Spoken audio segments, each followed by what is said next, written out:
Back with the SEC edition of the Roundup. Today we are joined by David Paschall, graduate of Baylor and Auburn, and he now covers the SEC for the Times Free Press.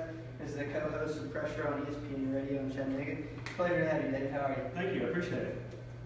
Now, you're a Georgia beat writer, so I figured we'd go ahead and go right into the Georgia recruiting class. So we have the class up here, and if we could scroll down just a little bit, I guess we start. Jake Fromm's the quarterback. Do you want to start with him? I think Jake Fromm's going to be given every opportunity to win that job, which sounds weird when you just signed Jacob Eason, who was a top 5 national prospect in the class before. Eason did some good things, but it wasn't like Matthew Stafford 10 years ago. When Matthew Stafford came in as a freshman, he won the job, and going into his sophomore year, there was no doubt you knew what he could do. Eason still left a little wiggle room there. And so I think Fromm, they're really high on Fromm. Fromm played down in Houston County, which is the strongest region in Georgia, and I think he's going to be given every opportunity to win that job. Now, Robert actually this morning gave me a little information bit about Jake Fromm. He said that he went up to every receiver and got their number and says, we're going to put down a time you're going to throw to me like sometime in the week. So I thought that was pretty gutsy, considering it was Jacob Eason's job. Correct. I mean, Kirby Smart said that at National Signing Day, said not only did he request all the cell phone numbers, but if one of these receivers would not show up, he was wondering why they wouldn't. So, I mean, he's shown he's a take-charge guy. It's a win-win situation for Kirby and for Jim Chaney just because they now have competition. There's no resting for Jacob Eason because that guy can beat him out. And being a Tennessee fan, the commitment to Georgia that sings the most is probably D'Angelo Gibbs, considering he was Del Carter's nephew. His cousin's Nigel Warrior. He's a great DB, played for Grayson. Do you think he could be an instant playmaker for them in the secondary? I think the secondary is where you can make a move there. I mean, Georgia's returns a whole lot on the defensive front. They've got those outside linebackers, Bellamy and Carter, coming back that could have gone to the NFL and didn't. Their inside linebackers were all sophomores this past season. So where you can make some noise with Georgia is in that secondary. You look at Gibbs up there, and you certainly look at McCount up there as well. Those are two guys that absolutely can make an early dent in Georgia. And they also went up to New York and got one of the best offensive tackles in the nation. So I think this is by far this is the second class. This is by far the best. And I think if they can continue this, they're probably going to be the favorites going into next year in the SEC East, considering all Tennessee lost. I agree. I think Georgia goes in as the favorite with what they return, with what they've added. A lot of Georgia fans are hoping, and I've already written an article on this in the Times Free Press, when you look at when Kirby was defensive coordinator at Alabama, Nick Saban's first full recruiting cycle was in 2008. And that had Julio Jones, Mark Ingram, Marcel Darius. I mean, that set the stage for Alabama's dominating run that we've seen ever since. That's what Georgia is hoping. I mean, Alabama Saban's first year went 7-6 and went to the Independence Bowl. Georgia's first year, they went 8-5 and went to the Liberty Bowl. I mean, both of those were subpar seasons. So I do think the influx in talent could lead to a sharp upgrade in productivity this fall for Georgia. All right, and we brought in Nick Saban. Let's go ahead and transition to Alabama's recruiting class. And there's not much to say when you gray shirt the top 100 player. And to tell the audience what gray shirting means is basically you sign a guy, but he doesn't come on scholarship until the next January, I think. This is the second semester. So he's a top 100 guy, and he decided, I'm not going to go play as a freshman where I'm going to go sit out a year and go to Alabama. I mean, that just tells me all I need to know about this class. Well, and it is. You've got the 5-star quarterback, Tua Tagovailoa. You want to say Tagovailoa? I prefer not. Okay. Najee Harris, the running back out of California, the top running back. Alex Leatherwood, the offensive lineman out of Florida. Jerry Jeudy, who a lot of people say can be the next Calvin Ridley. I mean, quarterback, running back, receiver, left tackle. I mean, they got them all. They're all 5 stars. What's so amazing about this class is the number up there by the early enrollees, 12.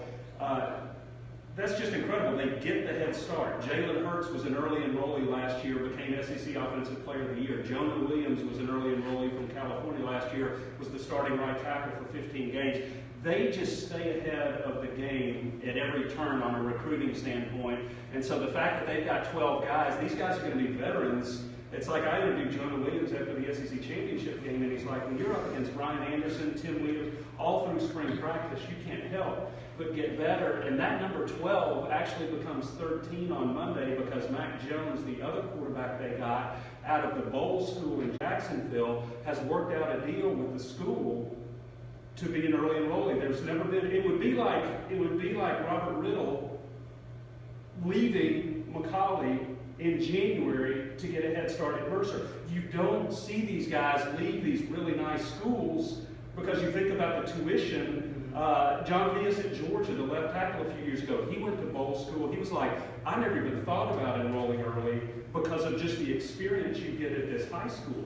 And so this Mac Jones, he kind of becomes this, I'm very curious, at these really nice schools, are you going to see this trend of early enrollees? Because this Mac Jones would be the very first. And with the new signing period in December, I would think that would only help teams like Alabama. Yeah, it really is gonna separate the haves and have-nots, because what you're gonna have is Alabama with, I forget their final number, 26, I guess. You're gonna probably, if they're looking at a class of 24, 25, 26, they're gonna have all but 2 of those put to bed in mid-December. And so the February signing day, as we know, is gonna be kind of boring for your Alabamas, Georgias, Florida States, Ohio States. What it's gonna do, though, Zachary, is you're going to have schools like in East Carolina that aren't at the level of this, but they have to wait to see what all the big boys do. Well, while Alabama is signing 24 in November, they're also getting a head start on that next year's class. And that's where a Florida Atlantic or an East Carolina or those schools can't have the luxury of. So you're just going to have this widening gap in recruiting. Not that it isn't wide already when you talk about an Alabama compared to an East Carolina, but the fact that they're going to get that much of a head start on evaluating the juniors is going to put the distance, make it even wider. All right, and now we'll go into the Tennessee recruiting class. And, this has gotten, I feel like it's gotten the bad publicity for Butch Jones in Tennessee. But I think when you really look into the class, I think, you got Trey Smith, the top player in the state. You got Todd Chandler, and thank God he's gone from NBA, so McCall doesn't have to deal with him anymore. But you get Holt, like, the DB class is really good, the linebacker class is really good, and you watch Tennessee football this year, you know that those were some big weak spots, and we didn't have the depth there. But I really think to make this class an elite class, you had to pull off a LeBron Gray from Alabama, a Cam Akers from Mississippi, and even probably got to keep T. Higgins in state. But I think this could be a stability type class. It's not going to win you championships, but I think it may not lose you games in the end. Well, and when you're talking about just a stability class, that's not what Tennessee fans want to hear this deep into the Butch Jones coaching era. And you're right, they had set the bar kind of high, whether it was in-state kids that wanted to go to Tennessee, whether it was legacy situations. Tennessee had done really well in the previous classes. I really think in recruiting, we were just talking about Alabama, and I think when you talk about a difference in a number 1 class and a number 6 class, and I don't even know who that was, whether it was Michigan or Florida State, whoever down the line, LSU, I think there's a huge difference in a number 1 class and a number 6 class. But Tennessee's class was ranked like 17. And if you mentioned my alma mater at the top, Auburn was 9th. I don't know if there's a difference between a number 9 and a 17 when you get to that point. I mean, Auburn has Jarrett Stidham, the quarterback, who could be impact. You mentioned Ty Chandler, he could be impact. Auburn got Calvin Ashley, a big left tackle. Trey Smith, same type of thing. You're right, it's a big class, so you would think it could meet some needs, but I don't think anybody's ever going to confuse this class for the class Georgia just signed. No, start to compare like SEC East teams. Absolutely not. And we'll go ahead and I think you win championships on signing day. I think great coaches can elevate the players, but I think you've got to have the talent. So let's go ahead and get into Georgia. I know you're a beat writer there. Do you think UGA is better now under Kirby Smart, whereas they were under Mark Richt? Not yet, but I think there's the possibility, and we'll see if this class, and it's not like Mark Richt didn't sign number 3, number 5 classes. You look at the Richt era, and when he got there in 01, he won SEC East titles, overall titles in 02 and 05. He won 3 SEC East titles in a 4-year stretch and won overall titles in 2 of those. But midway through, when you're starting to talk about 06, 07, 08, there was a guy named Urban Meyer and a quarterback named Tim Tebow at Florida. And so they went against Florida at their very best when they were winning national championships. What did Rick in were those last few years when the East hasn't been good for a long time now. And so really since Georgia's team in 2012, because South Carolina had a really good team in 2012, his inability to win the East cost him his job. They were going 10-3, but they were these boring. He got fired at 10-3. He got fired at 10-3, exactly. Kirby, you know, he became the first coach in half a century to lose to Vanderbilt and Georgia Tech in the same season. That's not a recipe for lasting in Athens. But I think you get a pass. He was going to get a pass that first year anyway. But when you look, I mean, their schedule this year is very manageable. Their home schedule is incredibly weak. Even season ticket holders are complaining about it because there's just not a whole lot of value there. There are not a lot of marquee teams to watch, but they're going to be, I think, a decided favorite. And so this becomes a big year for Kirby. I mean, this is a team that should win 10 games. And should win the East. So, or certainly be the favorite. They've got to get over Florida in late October.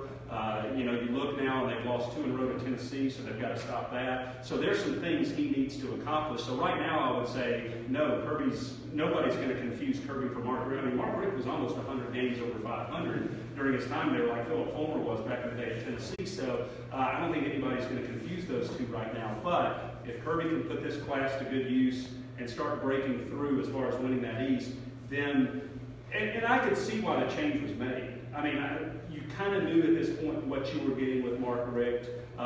Kirby Smart was wanted by South Carolina, and so you had some Georgia boosters that were like, we need to act right now.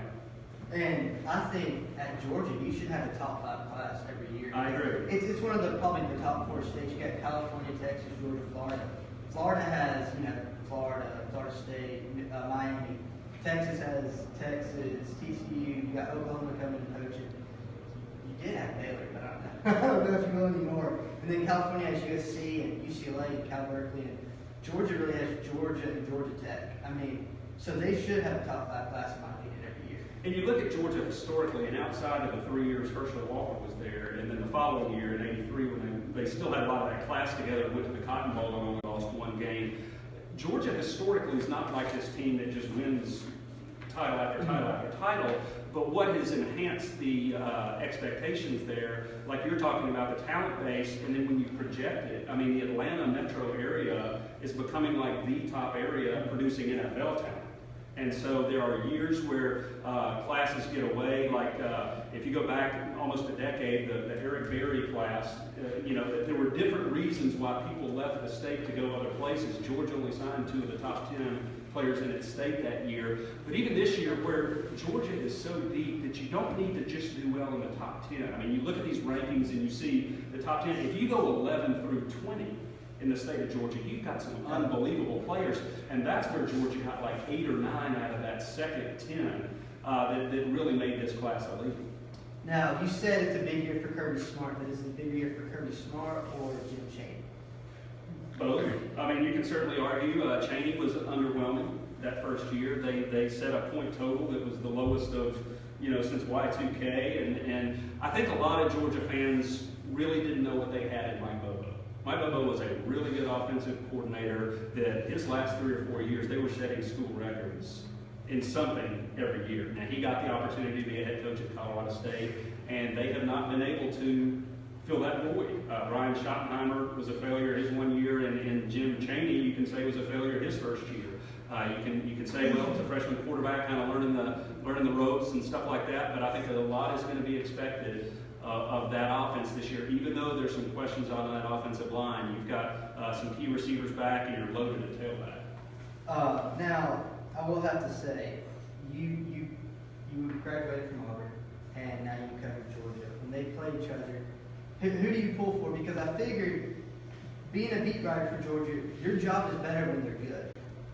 I mean, is that not what you know? Well, yes, but I also cover a lot of Alabama, too. Okay. I have 4 or 5 Alabama stories each week in the Times Free Press, too. And you look down the stretch, it kind of comes down to who's got the bigger game. Like when Georgia played up at Missouri early this season, Bama was playing at Ole Miss. And that was a much bigger game at the time. It was the big CBS game. It was closer. It just made a lot more sense. So there are a lot of times, I don't cover every single Georgia game, and especially when Alabama has the seasons that they've been having down the stretch, like I was down in Tampa for their playoff and covered their bowl game, as well as Georgia's. But so it makes it kind of funny being an Auburn grad, because the two teams Georgia ends with every year are the two teams Auburn ends with are Georgia and Alabama. And we were talking about Jim Chaney. I was just thinking about how, I mean, what SEC schools ever satisfied with their offensive coordinator? You had Alabama, who their fans probably could stand Lane Kiffin. He was universally known as like a top 5 offensive coordinator. So I just thought that was kind of funny how no offensive coordinator is really safe ever. Well, they have their moments, but then, I mean, like when we used Auburn as an example, when Rhett Lashley, well, both with Gus Malzahn worked under Gene Chizik, and then Rhett Lashley under Gus Malzahn, they've had years where they're beloved, but as you know, it can be fickle, and half a year later, they're loathed. So we have these 5 coaches right here. I'm going to ask you, out of these 5 coaches, which will stay at their school the longest and which will be gone the quickest? All right, so we're going to start out Gus Malzahn, Butch Jones, Kevin Sumlin, Hugh Freeze, and Jim McElwain. That's a good one. I would say I would give the longest to McElwain.